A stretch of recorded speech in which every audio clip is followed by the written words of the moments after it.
பிரியமானவர்களே, இயேசு கிறிஸ்துவின் நாமத்தில் உங்களுக்கு என் அன்பின் வாழ்த்துக்கள்.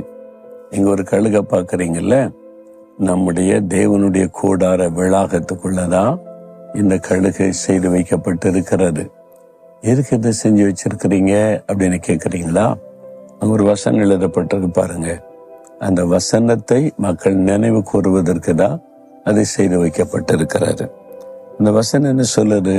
ஏசாயா 40ஆம் அதிகாரம் 31வது வசனம். கர்த்தருக்கு காத்திருக்கிறவர்களோ புது பலன் அடைந்து கழுகுகளைப் போல செட்டைகளை அடித்து எழும்புவார்கள்.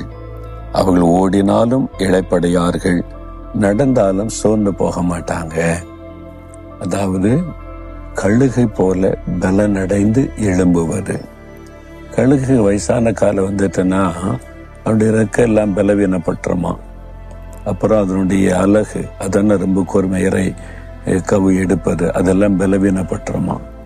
இப்போ நகங்கள் எல்லாம் அப்படியே வயசாட்சியில் பலவீனப்பட்டுரும். அதனால இறை பிடிக்க முடியாது, சாப்பிட முடியாது, ரொம்ப கஷ்டம். அப்போ அதுக்கு ஒரு பலன் தேவை.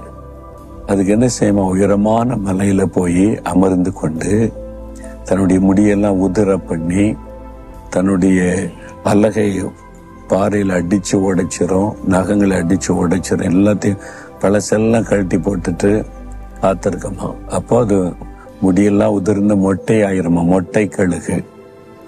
அப்போ அப்படியே அமர்ந்திருக்கும். திரும்ப முடி முளைக்கும், திரும்ப நகம் முளைக்கும், திரும்ப அந்த அழகு கூர்மையா திரும்ப உருவாகும், புதுசாயிரும். அப்ப மறுபடியும் அது ஒரு இளமையோட புது பலத்தோட செட்டைகளை அடித்து அப்படியே எழும்புமா. அதனாலதான் ஆண்டவருடைய வார்த்தை சொல்லுது, நீங்களும் கழுகுகளை போல புது பலன் அடைந்து செட்டைகளை அடிச்சு எழும்பணும். அதுக்கு என்ன வழி? கர்த்தருக்கு காத்திருக்கணும்.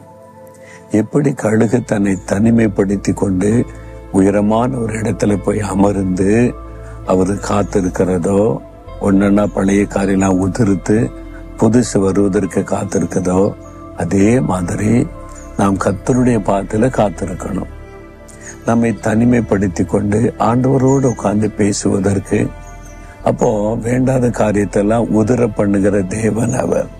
ஆண்டவர், இந்த கோபம் வருது, இச்சை வந்துருது, எரிச்சல் வருது, இந்த மாதிரி காரியெல்லாம் இருக்குன்னு அறிக்கையிடும் போது அதெல்லாம் நம்ம விட்டு விலக பண்ணி புதிய சுபாவம், அன்பு, தாழ்மை, சமாதானம், மனதுருக்கம், ஒரு புது பலன், இதெல்லாம் ஆவியா நமக்குள்ளே உருவாக்கி ஒரு புது மனிதனாய் பலம் உள்ளவர்களாய் மாற்றுகிறார். அதுக்கு கர்த்தருடைய சமூகத்துல காத்திருக்கணும். காத்திருக்கிறவங்க தான் புது பலன் அடைய முடியும். அப்போ பழைய பலவீனம் நீங்கி புது பலன். இன்னைக்கு உங்களுக்கு ஒரு பலன் தேவை. நீங்க பலவீனப்பட்டிருக்கிற உணர்றீங்களா? சரீரத்துல இல்ல, உங்களுடைய ஆவிக்குரிய வாழ்க்கையில பலவீனமா இருக்கிறீங்க. முன்னால மாதிரி ஜெபிக்க முடியல, முன்னால மாதிரி வசனத்தை தியானிக்க முடியல, முன்னால மாதிரி ஊழிய செய்யல, முன்னால மாதிரி சர்ச்சுக்கு ஆவலோடு போறதில்லை. இப்ப கடமைக்காக, பேருக்காக, வேண்ட வெறுப்போட மாற்றம் தெரியுதில்ல, பலவீனப்பட்டுட்டீங்க. ஆவிக்குரிய வாழ்க்கையில புது பலன் அடையணும். அதுக்குதான் கர்த்தருடைய சமூகத்துல காத்திருக்கணும். நம்ம தினமும் அதிகாலையில காத்திருந்து ஜெபித்த பலன் அடைஞ்சிட்டா அப்படி போய்கொண்டே இருக்கலாம். நீங்க அதெல்லாம் விட்டு பலவீனப்பட்டுட்டீங்கன்னா ஏதாவது ஒரு நாள் முழுவதும் ஆண்டவருக்காய் ஒதுக்கி காத்திருங்க. சில மணி நேரங்கள் வசனத்தை தியானித்து ஜெபிங்க. உடனே ஒரு புது பலன் வரும், சோர்வெல்லாம் மாறிடும், பலவீனங்கள் நீங்கிறோம். ஆண்டு சொல்லுகிறார், என் மகனே, என் மகளே, நீ கழுகுகளை போல செட்டைகளை அடித்து எழும்பணும். நான் உனக்கு புது பலன் தருகிறேன். பலவீனப்பட்டேன்னு சோர்ந்து போகாத, எழும்பு, திரும்ப எழும்பு, கழுகுகளை போல செட்டைகளை அடித்து எழும்பு. நான் உனக்கு புது பலனை தருகிறேன். பழையவைகள் எல்லாம் ஒளிந்து போகும் என்று ஆண்டவர் உங்களை பார்த்து சொல்லுகிறார். இப்ப சொல்றீங்களா, ஆண்டவரே புது பலனை தாரும், புது பலனை தாரும், பழையவைகள் எல்லாம் ஒளிந்து போகட்டும், கழுகுக்கு சமானமாய் திரும்ப வால வயது போல் மாறட்டும். அந்த மாதிரி ஒரு பலனை, வாலிப வயதுக்கு ஒத்த பலனை, கிருபைகளை இந்த மகனுக்கு தாரும், மகளுக்கு தாரும், எங்களுக்கு தாரும், ஒவ்வொருவருக்கும் தாரும். இயேசு கிறிஸ்துவின் நாமத்தில் ஜெபிக்கிறோம். ஆமேன், ஆமேன்.